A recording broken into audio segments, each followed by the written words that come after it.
Huh. Okay, so I already talked about how silly a lot of these base attack speed increases were, but oh my god, this it's just made laughable with Mirana. Mirana was given 15 attack speed, and then immediately given more of a delay when attacking. So why? But hey, knowing my luck, pros will just start picking Mirana because of this, and all of a sudden we'll all discover that secretly this was the most OP thing ever added to the game, and it'll win TI9, but that can only really happen if I state unequivocally that this is the absolute worst. So this is the absolute worst. Enjoy your winnings. Honestly, like, I don't understand it. She was given more attack speed, and then given more of an attack delay. So nothing changed. Oh well. Morphling has actually found himself in a pretty precarious situation. Really, this is just the nail in the coffin. For the last few patches, Morphling has been indirectly attacked by a series of random nerfs that all happen to focus on one aspect: locking him down. In 7.0.0, Waveform couldn't be cast while rooted. I mean, that's been around for a while now. So in 7.07, Morphling lost Replicate and gained his current day morph. And a series of updates after that, both Manta, Diffusal Blade, and to a lesser extent Helm got nerfed. Manta's price was raised, and Diffusal straight up lost the ability to dispel anything. And now, finally, in 7.22, Morph no longer dispels your hero. For a Morphling, this is huge. The way that you kill Morphling is by throwing out disables on him. Snag him with a silence, with a disarm, with a stun and a root. He dies. The difficulty came with how slippery he was during all of that. If you weren't quick enough, he'd Waveform away. If you didn't get off that stun in time, he'd Replicate away. If you didn't pair that slow up with a silence, he'd just morph it away with the dispel. But now finally, he's lost all of those. For the first part of a game, before Morphling can reach that Manta, Morphling is in danger. He just compensates by being the absolute scariest motherfather when he picks up an axe. So maybe try and end the game before that point? Necrophos is a hero that enjoyed a brief high in patches gone by. In 7.22b, that shit was cut right out. Turns out a simple word change from Heartstopper Aura deals pure damage to Heartstopper Aura deals magical damage pretty much cripples Necrophos. I mean, right off the bat, it's already an at least 25% damage reduction. Right? I mean, just innately, most heroes have 25% magic resistance. Pure damage went straight through that because it's pure damage. Magic doesn't. And because it's a percent-based damage spell, it now, oxymoronically, ends up being worse at killing high HP strength heroes, even though that is literally its function. It is bad at the one thing it's supposed to be good at. Hear me out. Most heroes with high health are strength heroes. They all have high strength gain and usually stack strength items because they benefit from the HP as well as the damage. And that all comes from items boosting that main attribute. But you know what else stacking a bunch of strength gives a strength hero? Magic resistance! So much magic resistance. It's actually more magic resistance than health if you're measuring relative to Necrophos' damage. And that pretty much means that Necro has been deleted from the game. Bye! Nyx Assassin has also been nerfed, but obviously not to that extent. Nobody has been nerfed to that extent. Nyx's nerf relates to his viability when using his level 1 ult. With a 90-second cooldown but still the exact same 40-second duration, your scouting abilities have been dropped hard. Because of the cooldown thing being more than double the duration, you now have to really carefully size up the risks and rewards of breaking Vendetta in order to get the damage, or waiting out all 40 seconds just to minimize the downtime where you're not able to scout as your team's scouting hero. But here's something actually fun. Ignore Ogre Magi's multicast and all of that. I mean, to me, it's completely irrelevant. It'll always be a 0% chance until the exact point where it's a 100% chance. And even then, maybe not. I'm very unlucky. It's good. It's great. Hurrah. More multicast chances. From 70% to 75%. But ignore all that. The awesome thing about Ogre Magi is that this guy rips people up with the tower buff. This is the hero that I was talking about with the triple shot tower glyph thing. Don't you remember? Way back 3 hours ago at the start of the video, I mentioned that tier 2 towers and beyond got a triple buff when fortified, and in this exact moment you're becoming aware of why I'm bringing that up in the Ogre Magi segment. If you didn't get it yet, here it is. Ogre Magi can slam Bloodlust on towers, and towers can now obliterate a wave when you use Glyph. Honestly, if you don't necessarily want to win, but just want to make it impossible for the other team to win, you could probably jump into a game with your friend and have him pick Omni Knight, and then you could get him to constantly just rush Omni Knight's Ags, where every single one of the casts of Guardian Angel gives HP regen, and then pair it up with Ogre Magi. Try bringing a tower down that's already trying to bring you down, man. And then consider that there's 3 attacks coming every single time. It's 3 times the amount of damage. Fun change, in the same way that Torture is cool. So yeah, actually no, that's not cool at all. You might be a bad person if you do this. But beyond Ogre Magi, there's Oracle. Oracle's hit pretty hard by these base attack time nerfs.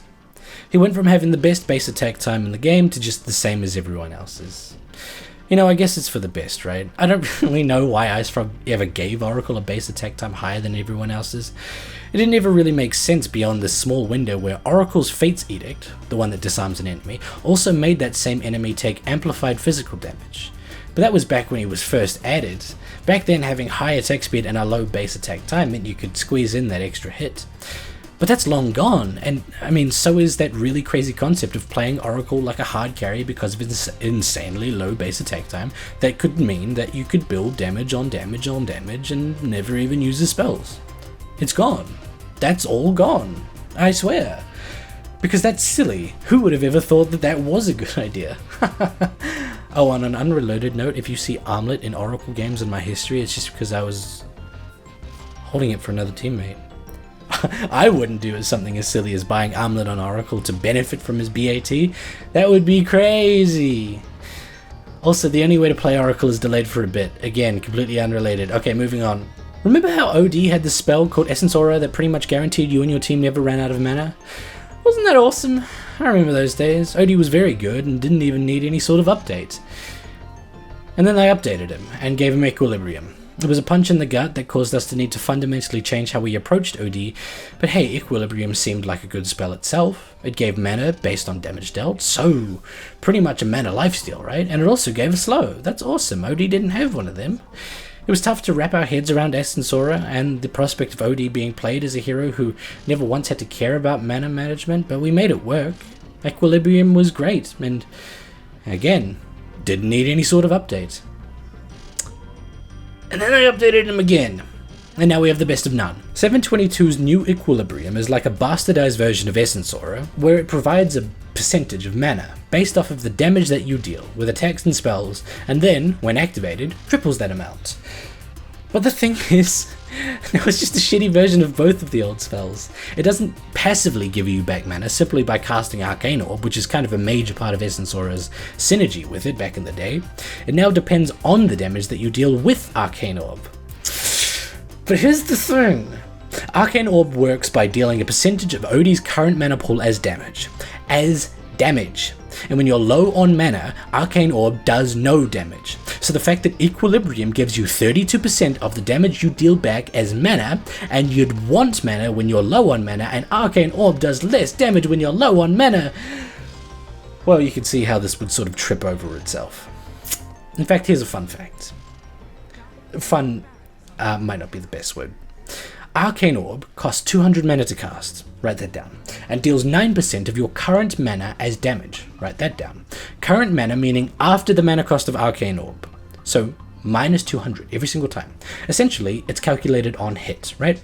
Because passively, Equilibrium gives you back about 32% of your damage as mana, if you are dealing under 625 damage per hit on one isolated target, you are hemorrhaging mana. 32% of 625 is exactly 200 mana, which is how much Arcane Orb costs to cast. It is how much you need to get back to then break even. But the thing is, if you only deal 9% of your current mana as damage, and 9% of that amount equals 625 damage, you would need 6,944 current mana just to break even. In some games, that is more mana than a whole team of 5 heroes would have combined. And that's current mana, not max. And because Arcane Orb costs 200 mana to cast, and the calculation happens after that cast, you would actually need an extra 200. My head hurts. You need an extra 200 current mana before casting Arcane Orb for all of this to make sense. This is insane, dude. I mean, now obviously that's assuming that our physical damage is a perfect 0, which thankfully isn't ever really going to be the case, but still, over 7,000 mana to break even. That's fine, it's fine. When activating Equilibrium, which costs a much simpler 50 mana, those amounts get tripled. So instead, you only need 2,333 mana to break even. Oh boy, what a bargain! Everybody has that! So yeah, all up, this is terrible. You get the worst of both worlds. The one silver lining is that it will be morbidly entertaining to see how IceFrog makes OD even worse next patch, because you know he will. Pangolier's passive is called Lucky Shot, which really makes no sense at all now that it's been changed to always proc a disarm if a proc goes off. And honestly, that's probably for the best. It was bizarre in the earlier patch that a spell could either proc, silence, or a disarm. I've mentioned it before, but the Venn diagram of when either a disarm or a silence is useful is an insanely small subset. Very rarely, if ever, will I run into a Storm Spirit or a Weaver or any number of spell-based escape heroes and go, God, I really need to get this silence proc off. But if I get a disarm, that would also be fine too. I mean, I've never had that happen. It's not like a stun and a slow. Disarms and silences are used in very, very different scenarios and on very different heroes. Slows and stuns can arguably be about the same usefulness when ganking plenty of heroes. I've never really been happy about seeing a silence go off on that PA who's right-clicking the entire team down, and so thankfully after all of this time it has finally changed. Now it only disarms. This may seem like a nerf because you've just lost silence, but I mean consider that as long as it procs, which when you remember that it can proc off of Pangolia's Swashbuckle of like 50 attacks, means it probably will. And as long as it procs, you are guaranteeing that it's a disarm. No more surprises, no more, oh wow, look at that team, how lucky for us that we silenced that Wraith King with no spells. Just a solid disarm with a solid proc chance. And the cherry on top is that it also gives armor reduction. Fantastic all around. Next!